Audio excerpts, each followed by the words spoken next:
अस्सलाम वालेकुम group members, उम्मीद है आप सब खैरियत से होंगे। देखें, ये जो कंपाउंडिंग है ना, इसका बेसिकली तो फिनोमेना समझना है ना कि ये किस तरह काम करता है, क्या इसके रूल्स एंड रेगुलेशंस हैं और कितना इस पे वेट करना पड़ता है। दूसरी बात है कि ये जिस सेक्टर में हम कंपाउंडिंग कर रहे हैं ना,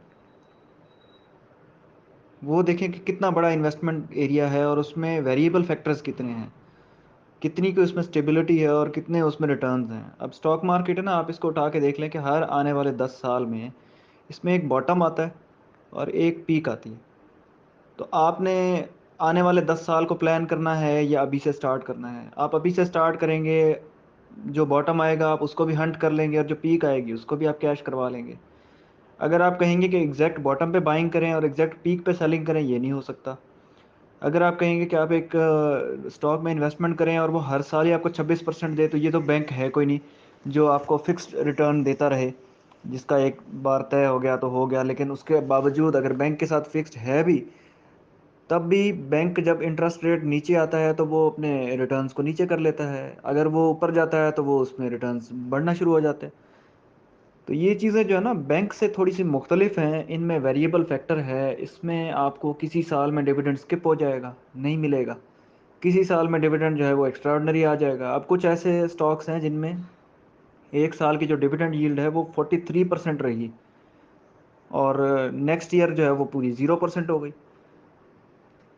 उससे अगले साल फिर वो 10 15 20 के आसपास आई। तो आप 3 साल की एवरेज जब निकालेंगे ना, तो वो आपके पास आ जाएगा कि ये 60% इसने दिया। तो वो 3 साल का डिवाइड करेंगे तो ओवरऑल आपका 20% पर ईयर जो है ना एवरेज एक बन रही होगी कि इतना तो डिविडेंड यील्ड इसमें से आई है। फिर तीसरी चीज़ ये है कि आपने कंपाउंडिंग करनी है शेयर्स की क्वांटिटी पे। आप एक साल में 1000 हब को ख़रीदें, अगले साल में आप उसका 26% यानी 1260 शेयर्स उसमें मज़ीद ऐड करें। उससे अगले साल आप 1260 का भी जो 26% है ना, वो मज़ीद ऐड करें। अब बेहतर यही होता है कि आप उसकी जो इनकम है, जो भी उसकी डिविडेंड इनकम है, उससे ऐड करें, क्योंकि कमाई तो असल में वहाँ से आ रही है ना। लेकिन अगर आप इसको थोड़ा सा डिफरेंट लेके चले ना कि आपने हर साल उसमें 26% ऐड करने ही करने हैं और उसकी जो कमाई आ रही है वो भी उसमें लगानी है। फिर दूसरा तरीका ये होता है कि आप एक स्टॉक को नीचे की प्राइस पे ख़रीदें, कैपिटल गेन वाला स्टॉक। मिसाल है कि हब को आपके पास जो है ना, अभी प्राइस चल रही है 119 रुपये। आप 119 रुपये पे ख़रीदेंगे तो आपकी क्या डिविडेंड यील्ड बनेगी?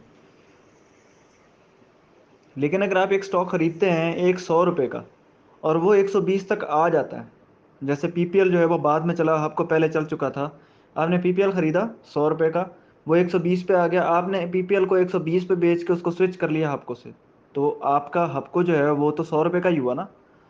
इसी तरह से आप एनपीएल में करते हैं। एनपीएल में आपने एक स्टॉक खरीदा 20 22 रुपये का और वो बढ़ते बढ़ते बढ़ते बढ़ते, मतलब वो अभी तक चला नहीं था, वो चल पड़ा और चलते चलते वो 31 रुपये तक आ गया। आपने 31 रुपये पे उसको बेचा, एनपीएल के साथ स्विच कर लिया। तो ये स्ट्रेटजीज बना बना के ना आप अपनी डिविडेंड यील्ड को नीचे कर सकते हैं। अब 31 रुपये की प्राइस पे जो बंदा एनपीएल को खरीद रहा है उसकी डिविडेंड यील्ड क्या बनेगी, और एक बंदे ने 16 रुपये पे खरीदा हुआ है उसकी डिविडेंड यील्ड क्या बनेगी? डिविडेंड उसने पूरे साल में एक जैसा ही देना है दोनों को। एक को भी 8 रुपये मिलना है, दूसरे को भी 8 रुपये मिलना है, लेकिन 8 को 31 पे डिवाइड करें, मल्टीप्लाई बाय 100 करें तो आपके पास एक डिविडेंड यील्ड बनती है। उसी को 8 को 16 पे डिवाइड करें तो एक डिविडेंड यील्ड बनती है। तो ये बढ़ाने के भी तरीके होते हैं, उसको इन्हांस करने के भी तरीके होते हैं, और आपको पता है कि आपने इस कंपनी में इन्वेस्ट करना है और करते रहना है। अब सबसे बड़ा जो मिसअंडरस्टैंडिंग वाला एरिया है ना, वो है कि अगर शेयर की प्राइस नहीं बढ़ेगी तो कमाई कहाँ से होगी? तो भाई समझो इस बात को कि अगर शेयर की प्राइस बढ़ जाएगी तो जब आपके पास मज़ीद पैसे आएंगे तो आपको वो शेयर महंगा ख़रीदना पड़ेगा। अगर आप उस शेयर को वहाँ पे बेच देंगे तो फिर आप री बाय किस में करेंगे, री इन्वेस्ट किस में करेंगे? स्टॉक मार्केट का या कंपाउंडिंग का जो बेहतरीन रिटर्न है वो सिर्फ बाइंग में है, सेलिंग में नहीं है। आप बाय करते रहें for the period of 20 years, उसके जितने भी डिविडेंड्स आ रहे हैं आप उनको अकोमुलेट करते रहें करते रहें करते रहें। 13वें साल के बाद आपको जो रिटर्न नजर आएगा ना, जो जे कर्व बनेगा उसमें, कि आपकी बहुत slow slow slow slow slow slow एक ग्रोथ हो रही थी और वो अचानक से ग्राफ जो है ना पूरा एक स्ट्रेट लाइन ऊपर की तरफ उठती है, और वहां से पता लगता है कि यार ये इतना अमेजिंग रिटर्न इसमें से किस तरह से हो सकता है। तो ये चीज़ देखें, टाइम टेकिंग है।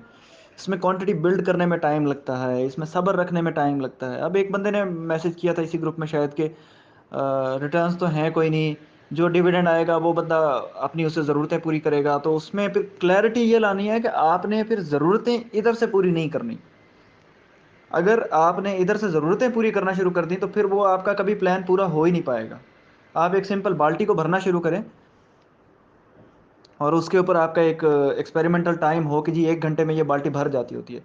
आप उस बाल्टी को भरना शुरू करें और 1 घंटे से पहले 10 बार उसमें से 10 लोटे निकाल लें पानी के ना। तो वो जितना पानी आप उसमें से निकालते जाएँगे वो टाइम भी तो उसमें ऐड करें ना, कि वो जो रीफिलिंग का टाइम है, वो जो उसने 1 घंटा लिया था, अब वो 1 घंटा 20 मिनट में करेगा।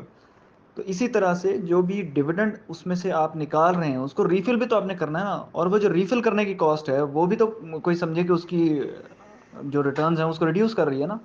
अब मैं आपको एक और मिसाल देता हूँ। हमारे एक दोस्त हैं, उन्होंने एक अजीब-सा फिनोमेना शेयर किया, हमें बड़ा मज़ा आया कि यार ये भी ठीक है। मेरे पास 1000 हफ़्को पड़ा है, ₹6 का डिविडेंड अनाउंस हो चुका है। मैं ₹6 का जो डिविडेंड है, उसकी जितनी भी अमाउंट बनती है, उसको डिविडेंड एक्स होने से पहले मज़ीद उसमें इन्वेस्ट कर दूँ। वो चाहे 6000 मुझे बाद में आना है, वो मैं एक्स होने से पहले उसमें लगा दूँ। ₹119 पे मैंने मज़ीद ₹6000 के जो है ना हब को खरीद लिया है। तो वो जो जितना रिटर्न मुझे उन 1000 शेयर्स पे मिलना था, अब वो जो डिविडेंड वाली अमाउंट वाले शेयर्स थे, उन पे भी मिल गया। और इफर्ट, हबको, एनपीएल, इनमें सबसे मज़े की बात ये बनती है कि ये जब भी एक्स होने वाले होते हैं ना, तो एक्स वाले दिन इनमें रैली चल जाती है। तो वो एक्स वाले दिन जो रैली चलती है या उससे पहले चलती है, मिसाल है आजकल ₹119 पे चल रहा है, ₹6 का डिविडेंड, ये एक्स होने के पास-पास ना 122, 23, 24, 25 पे चला जाता है और एक्स होके वापस 119 पे ही ओपन हो रहा होता है। तो फिर बंदा कहता है कि यार इधर ही ले लेते, बेहतर ही था। तो समझे कि वो जो बाद में एक अमाउंट ट्रांसफ़र होनी ही होनी है, वो उन्होंने पहले लगा दी और उस पे भी डिविडेंड ले लिया और वो भी समझे उनके रिटर्न्स में वो ऐड ही होता रहा। तो ये स्टॉक मार्केट है। स्टॉक मार्केट में आपको अपने गेन्स को मैक्सिमाइज़ करना होता है। ये एक्टिवली काम करने वाला काम है। इसमें आपने स्विचिंग करनी है, स्विंग खेलनी है। अल्टीमेट जो आपका प्रॉफिट पार्क होना है ना, वो कंपाउंडिंग शेयर्स में होना है। वो हपको में कर लें, ईफर्ट में कर लें, एनपीएल में कर लें। लेकिन जो भी पार्किंग है ना, वो आपने उधर बनानी है। अब स्टॉक मार्केट में ज़्यादातर लोगों के साथ मसाइल क्या आते हैं, वो एक चीज़ खरीदते हैं, खरीद के उस पे प्रॉफ़िट कमाते हैं, प्रॉफ़िट कमा के सारा प्रॉफ़िट समेत फिर दोबारा किसी और चीज़ में लगा देते हैं। वो जब किसी और चीज़ में लगाते हैं, उसमें वो जो प्रॉफ़िट होता है वो भी गया, कैपिटल होता है वो भी गया। अब वो घर से लाए थे ₹50,000, कमाए थे ₹10,000, 60,000 हुए तो 60,000 मिल के लगाए थे, अब वो 40,000 पे खड़े हैं। तो वो जो स्ट्रैटेजी है ना, वो फिर उस तरह काम नहीं करेगी जिस तरह आप उसको करना चाह रहे हैं कि अब 60 हो गया तो 60 पे फिर 10,000 मुनाफ़ा आ जाएगा, 70 हो जाएगा, नहीं। आपने वो 10 कमाया, 10 को आप कहीं पार्क करें। आपने 50 पे रिस्क लेना ना, तो 10 तो आपने निकाल लिया, आप समझें आपका मार्केट में जो है ना 40 पड़ा हुआ है। 10,000 क्योंकि आपने प्रॉफ़िट कमा लिया। तो ये सारी चीज़ें जो है ना स्टॉक मार्केट में इसी वजह से डिफरेंट हैं, क्योंकि ये वेरिएबल फैक्टर्स पे चलने वाली मार्केट है। कभी न्यूज़ पे चलेगी, ये महीना डेट जो है रिजल्ट्स हैं, बोर्ड मीटिंग्स हैं, किसी की अनाउंसमेंट आ रही होगी, किसी का रिजल्ट आ रहा होगा, किसी की एक्स डेट होगी। अभी 15 फरवरी तक ना ये गेम चलती रहेगी, अप डाउन, रेड ग्रीन, सारी लाइट्स जो है ना ऑन ऑफ होती रहेंगी। किसी कंपनी 300-400 कंपनीज हैं जिनकी बोर्ड मीटिंग की अनाउंसमेंट्स होनी है। अनाउंसमेंट्स होंगी, फिर उनकी बोर्ड मीटिंग के रिजल्ट्स आएंगे, रिजल्ट्स के बाद फिर एक्स डेट्स आएंगी। तो ये सारी चीज़ें चलेंगी इस पूरे महीने में ना। ऊपर से फिर ये इलेक्शन की न्यूज़ भी कभी आ जाती है, कभी नहीं आ जाती है। तो वो जो सारी चीज़ें हैं अफेक्ट करती हैं स्टॉक मार्केट को। अगर ये बिल्कुल एक स्टेबल एरिया होता तो फिर तो बैंक ठीक था। बंदा बैंक में पैसे रखे, उन्हीं को ही कह दे भाई ये अकाउंट में जो है ना मेरे हर महीने प्रॉफिट ऐड होना चाहिए, या फिर वो जो टी बिल्स होते हैं, ट्रेजरी बिल्स, उनमें इन्वेस्ट करें। वो आपको पहले ही दिन पे जो भी प्रॉफिट होता है वो आपके अकाउंट में ऐड कर देते हैं।